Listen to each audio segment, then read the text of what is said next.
اپنے چینل اے voice stories کے پیارے پیارے سامعین کی خدمت میں محبت بھرا سلام۔ سدا سلامت رہیں۔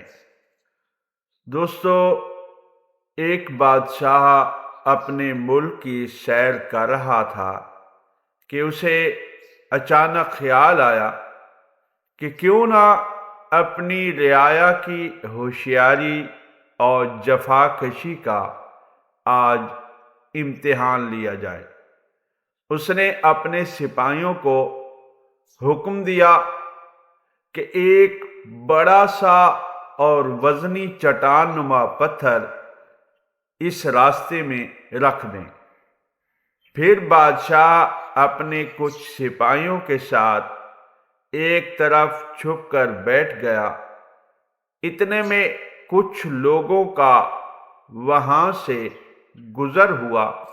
پتھر دیکھ کر ان میں سے چند گالیاں نکالنے لگے تو کچھ بادشاہ کے نظام کو کوسنے لگے۔ تھوڑی دیر باتیں کرنے کے بعد کاہلوں نے پتھر کی ایک طرف سے اپنا سامان گزار لیا اور خود بھی اس کی بائیں طرف سے نکل لیے۔ کچھ دیر بعد ایک اور حاکموں کا ٹولہ آیا۔ رکاوٹ دیکھی، رعایا اور بادشاہ کو کوسنے دیے اور پتھر کی ایک سائیڈ سے گزر گئے۔ اب ایک کسان کا ادھر سے گزر ہوا۔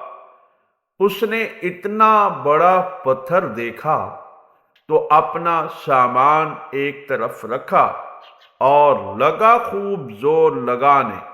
بڑی محنت اور مشقت سے اس نے آخر کار چٹان جیسے پتھر کو اپنے راستے سے ہٹا لیا تاکہ باقی لوگ بھی بآسانی یہاں سے گزر سکیں۔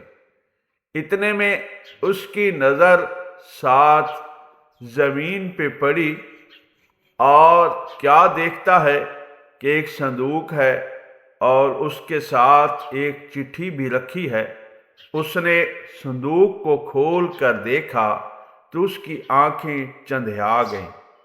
صندوق تو سونے چاندی سے بھرا ہوا تھا اور اس نے جب چٹھی پڑھی تو اس میں یہ لکھا تھا کہ جو بھی یہ پتھر راستے سے ہٹائے گا یہ صندوق اس کا ہے۔